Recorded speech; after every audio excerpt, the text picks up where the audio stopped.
શ્રી ગણેશાય નમઃ. મિત્રો, તમારું સ્વાગત છે આપણી યુટ્યુબ ચેનલ રાધાકૃષ્ણ ભક્તિધારામાં. આજે આપણે જાણીશું મકર સંક્રાંતિ 2024નો શુભ સમય, પૂજા વિધિ અને મહિમા. તે સહિત આપણે રાશિ પ્રમાણે શું દાન કરવું તે પણ જાણીશું. મિત્રો, તમને આ વિડીયો પસંદ આવે તો આ વિડીયોને લાઈક કરજો, શેર કરજો અને આપણી યુટ્યુબ ચેનલને સબસ્ક્રાઈબ કરી બેલ આઇકન દબાવજો. તો ચાલો શરૂ કરીએ. ઉત્તરાયણનો સૂર્ય તમારા સપનાઓને નવી ઉષ્મા પ્રદાન કરે, તમારી કીર્તિ ધીરે ધીરે વધે, તમે અને તમારા પરિવારના સભ્યો સ્વસ્થ રહો અને લાંબુ આયુષ્ય પ્રાપ્ત કરો, એ જ અમારી શુભેચ્છા છે. તમને અને તમારા પરિવારને મકર સંક્રાંતિની હાર્દિક શુભેચ્છાઓ. મકર સંક્રાંતિ પર સ્નાન અને દાન માટે કયો શુભ સમય છે અને અમે તમને આ દિવસે કેટલાક ખાસ ઉપાય વિશે જણાવીશું. હિન્દુ ધર્મમાં મકર સંક્રાંતિનું ઘણું મહત્વ છે. આખા વર્ષ દરમિયાન તેની રાહ જોવામાં આવે છે. મકર સંક્રાંતિના અવસર પર શુભ સમયે સ્નાન અને દાન કરવાથી પુણ્ય મળે છે. સૂર્યદેવની કૃપાથી સુખ, સમૃદ્ધિ, ધન, ધાન્ય વગેરેમાં વધારો થાય છે. હિન્દુ ધર્મમાં મકર સંક્રાંતિના તહેવારનું વિશેષ મહત્વ છે. જ્યારે સૂર્ય ધનુ રાશિ છોડીને મકર રાશિમાં પ્રવેશ કરે છે ત્યારે મકર સંક્રાંતિ ઉજવવામાં આવે છે. નવા વર્ષનો પ્રથમ તહેવાર મકર સંક્રાંતિ છે. મકર સંક્રાંતિને હિન્દુ ધર્મનો મુખ્ય તહેવાર માનવામાં આવે છે.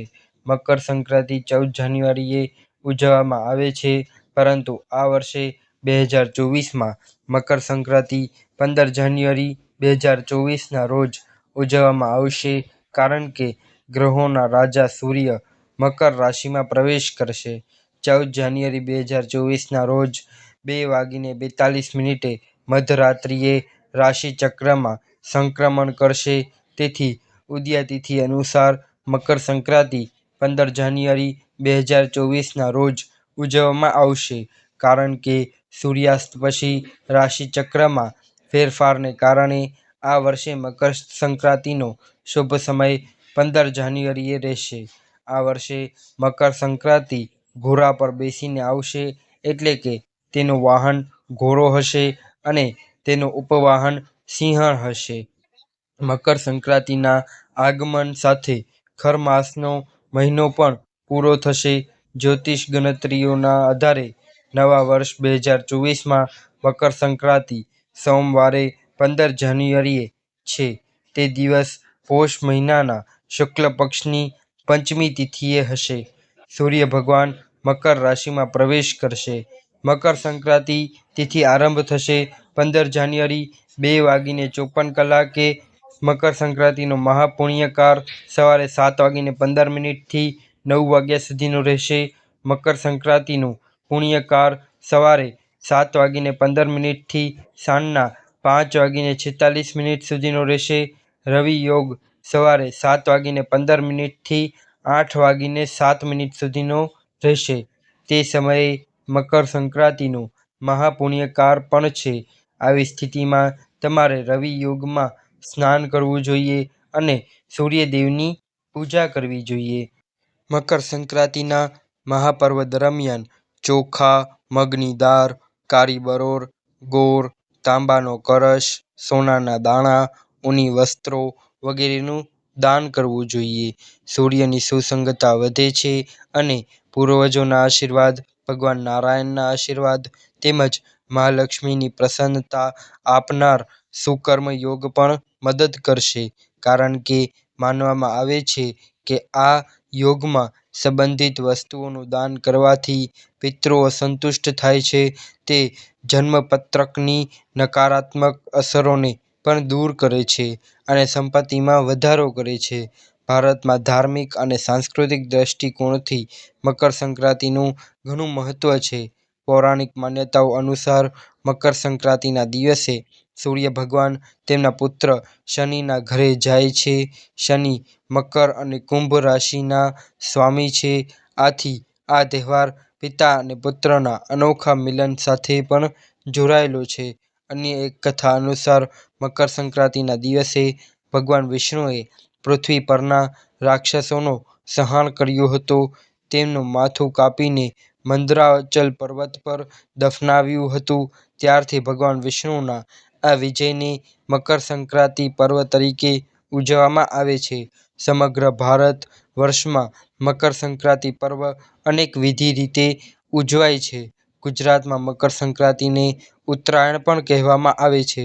મહારાષ્ટ્રમાં મકર સંક્રાંતિને પંજાબ હરિયાણામાં લોરી, તમિલનાડુમાં પોંગલ, આંધ્રપ્રદેશ અને કર્ણાટકમાં સંક્રાંતિ તરીકે ઓળખવામાં આવે છે. સંક્રાંતિ એટલે ગતિ, એક સ્થાનમાંથી બીજા સ્થાનમાં પ્રવેશ કરવો. તે આ દિવસે સૂર્ય ધનુ રાશિમાંથી વિદાય લઈ મકર રાશિમાં પ્રવેશ કરે છે એટલે મકર સંક્રાંતિ તરીકે ઓળખાય છે. આ દિવસથી સૂર્ય ઉત્તર તરફ સહેજ ગતિ કરે છે. ઉત્તર તરફ નમે છે એટલે ઉત્તરાયણ પણ કહેવામાં આવે છે. ઉત્તર પ્લસ અયન, ઉત્તર તરફ ગતિ. મકર સંક્રાંતિથી એટલે કે 14 જાન્યુઆરીથી 6 માસ સુધીનો સમય એટલે ઉત્તરાયણ. ઉત્તરાયણ એટલે દેવતાઓનો દિવસ. ઉત્તરાયણના 6 માસ દરમિયાન મૃત્યુ થાય તો જીવ વૈકુંઠમાં સ્થાન પામે છે. ઉત્તરાયણના 6 માસ પૂરા થાય એટલે દક્ષિણાયનના 6 માસ શરૂ થાય છે. 6 માસ સુધી દક્ષિણાયન એટલે દેવતાઓની રાત્રિ કહેવાય છે. દક્ષિણાયનમાં મૃત્યુ પામનાર જીવ ચંદ્રનો પ્રકાશ મેળવી ફરીથી સંસારમાં જન્મ લે છે. મકર સંક્રાંતિના દિવસે શું કરવું જોઈએ? મકર સંક્રાંતિના દિવસે પાણીમાં કાળા તલ અને ગંગાજળ ભેળવીને સ્નાન કરવાથી કુંડળીના ગ્રહ દોષો દૂર થાય છે. સૂર્યની અને શનિની બંનેની કૃપા પ્રાપ્ત થાય છે.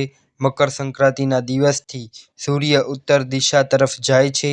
મકર સંક્રાંતિના દિવસે સૂર્યની ઉપાસના કરવાથી માન, ધન અને સ્વાસ્થ્ય પ્રાપ્ત થાય છે. આ દિવસે ગોળ, અનાજ, કપરાં, કાળા તલ, ખીચડી વગેરેનું દાન કરવાથી મોક્ષની પ્રાપ્તિ થાય છે. મકર સંક્રાંતિના દિવસે તામ્રપત્રમાં જળ ભરીને તેમાં ચંદન, પુષ્પ, અક્ષત, દૂધ ઉમેરીને સૂર્યનારાયણને અર્ઘ્ય આપવાથી સૂર્યનારાયણ ભગવાન ઉપાસકના જીવનમાં તેજ અને નિરોગીતા પ્રદાન કરે છે. સૂર્યને અર્ઘ્ય આપતા સમયે આ બાબતોનું ધ્યાન રાખો. સૂર્યદેવને અર્ઘ્ય સમયે આ 12 નામનો જાપ કરવું. સૂર્યદેવના 12 નામનો જાપ મંત્ર: ઓમ મિત્રાય નમઃ, ઓમ રવયે નમઃ, ઓમ સૂર્યાય નમઃ, ઓમ ભાનવે નમઃ, ઓમ ખગાય નમઃ, ઓમ પૂષણે નમઃ, ઓમ હિરણ્યગર્ભાય નમઃ, ઓમ આદિત્યાય નમઃ, ઓમ સવિત્રે નમઃ, ઓમ અર્કાય નમઃ, ઓમ ભાસ્કરાય નમઃ, ઓમ સૂર્યનારાયણ નમઃ. સૂર્યદેવને અર્ઘ્ય આપતી સમયે મન શાંત રાખો. કોઈ પણ પ્રકારના વિચાર મનમાં લાવશો નહીં અને સૂર્યદેવનું સ્મરણ કરો. સૂર્યદેવને અર્ઘ્ય આપતી સમયે પાણીની જે ધારા જમીન ઉપર પડે છે તે ધારામાંથી સૂર્યદેવના દર્શન કરવા જોઈએ. સૂર્યને નરી આંખે જોવો નહીં. આવું કરવાથી આંખ ઉપર ખરાબ અસર થઈ શકે છે. અર્ઘ્ય આપતી સમયે જળ કોઈ તાંબાના વાસણમાં પડે તેવી વ્યવસ્થા કરવી જોઈએ. તાંબાના વાસણમાં રહેલા અર્ઘ્યના જળને માથા ઉપર લગાવવાથી પછી તે પાણી કોઈ ઝાડ કે છોડને અર્પણ કરવું. આ પ્રકારે જે વ્યક્તિ મકર સંક્રાંતિએ 12 નામનો જાપ કરે એ સૂર્ય દેવને અર્ઘ્ય આપે છે તેની બધી જ મનોકામનાઓ પૂર્ણ થાય છે અને સ્વાસ્થ્ય પણ સારું રહે છે. માતા ગાયત્રીની આરાધના માટે સૌથી સારો સમય મકર સંક્રાંતિને તિલ સંક્રાંતિના નામથી પણ ઓળખવામાં આવે છે. આ દિવસનું સનાતન ધર્મમાં ખૂબ જ મહત્વ છે. આ દિવસથી સૂર્ય ઉત્તરાયણ થઈ જાય છે અને દેવતાઓનો પ્રાતઃકાળ પણ શરૂ થાય છે. સત્યવ્રત ભીષ્મએ પણ બાણની શૈયા ઉપર રહીને મૃત્યુ માટે મકર સંક્રાંતિની રાહ જોઈ હતી. માન્યતા છે કે ઉત્તરાયણમાં મૃત્યુ થયા પછી મોક્ષ મળવાની શક્યતાઓ વધી જાય છે. વિશેષમાં શ્રી વિષ્ણુ સહસ્ત્ર નામના પાઠ અતિ ઉત્તમ ફળ પ્રદાન કરે છે. સૂર્ય ઉપાસનાથી, આદિત્ય હૃદય સ્ત્રોતના પાઠ કરવાથી તમામ ગ્રહ પીડામાંથી મુક્તિ મળે છે. આ દિવસે પિતૃ ઉપાસના પણ ઉત્તમ ફળદાયી છે. આ દિવસે સૂર્યોદય પહેલા તામ્રપત્રમાં સાકર મિશ્રિત જળ ભરીને પીપરે જળ ચડાવવાથી પિતૃદેવ ખૂબ પ્રસન્ન થાય છે. આ દિવસે વામન ભગવાન બલિરાજા પાસે વરદાન માંગવા આવે છે. બલિરાજા 3 ડગલા પૃથ્વી આપે છે. તરત જ તેને જ્ઞાનનો ઉદય થયો. બલિરાજા કહે છે કે દર મકર સંક્રાંતિએ હું પૃથ્વી ઉપર આવીશ, લોકોને ભેટ સોગાદ આપીશ, દાન ધર્માદા કરીશ. આ રીતે વામન ભગવાને તેમની ઈચ્છા મુજબનું વરદાન આપ્યું. એટલે જ સંક્રાંતિના દિવસે દાનનું મહત્વ છે. રાશિ પ્રમાણે આ વસ્તુઓનું દાન કરવું જોઈએ. મેષ રાશિ: પીળા ફૂલ, હળદર, તલ પાણીમાં મિક્સ કરી સૂર્યને અર્ઘ્ય આપો અને તલ ગોળનું દાન કરો. વૃષભ રાશિ: પાણીમાં સફેદ ચંદન, દૂધ, સફેદ ફૂલ, તલ નાખીને ભગવાન સૂર્યને અર્ઘ્ય આપો અને ખીચડીનું દાન કરો. મિથુન રાશિ: પાણીમાં તલ નાખી ભગવાન સૂર્યને અર્ઘ્ય આપો અને મગની દાળ ખીચડીનું દાન કરો. કર્ક રાશિ: પાણીમાં દૂધ, ચોખા, તલ મિક્સ કરીને ભગવાન સૂર્યને અર્ઘ્ય ચડાવો. તમને મુશ્કેલીઓમાંથી મુક્તિ મળશે. ગોળ તલનું દાન કરો. સિંહ રાશિ: કુમકુમ અને ફૂલ, તલ પાણીમાં નાખીને ભગવાન સૂર્યને અર્ઘ્ય ચડાવો. ગોળ તલનું દાન કરો. કન્યા રાશિ: પાણીમાં તલ, દૂર્વા, ફૂલ નાખી ભગવાન સૂર્યને અર્ઘ્ય ચડાવો. મગની દાળની ખીચડી બનાવો અને તેનું દાન કરો. ગાયોને ચારો આપો. તુલા રાશિ: સફેદ ચંદન, દૂધ, ચોખાનું દાન કરો. સફેદ ચંદન મિક્સ કરીને ભગવાન સૂર્યને અર્ઘ્ય ચડાવો. વૃશ્ચિક રાશિ: કુમકુમ, લાલ ફૂલ અને તલને પાણીમાં ભેળવીને ભગવાન સૂર્યને અર્ઘ્ય આપો. ગોળનું દાન કરો. ધનુ રાશિ: પાણીમાં હળદર, કેસર, પીળા ફૂલ મિક્સ કરીને ભગવાન સૂર્યને અર્ઘ્ય અર્પણ કરો અને ગોળનું દાન કરો. મકર રાશિ: પાણીમાં વાદળી ફૂલ, તલ મિક્સ કરીને ભગવાન સૂર્યને અર્ઘ્ય ચડાવો. તલનું દાન કરો.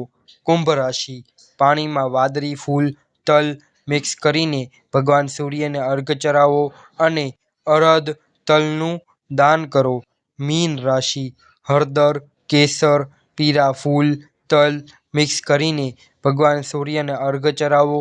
તલ ગોળનું દાન કરો.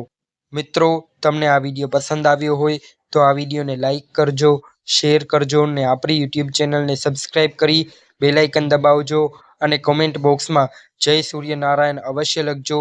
ધન્યવાદ. હર હર મહાદેવ.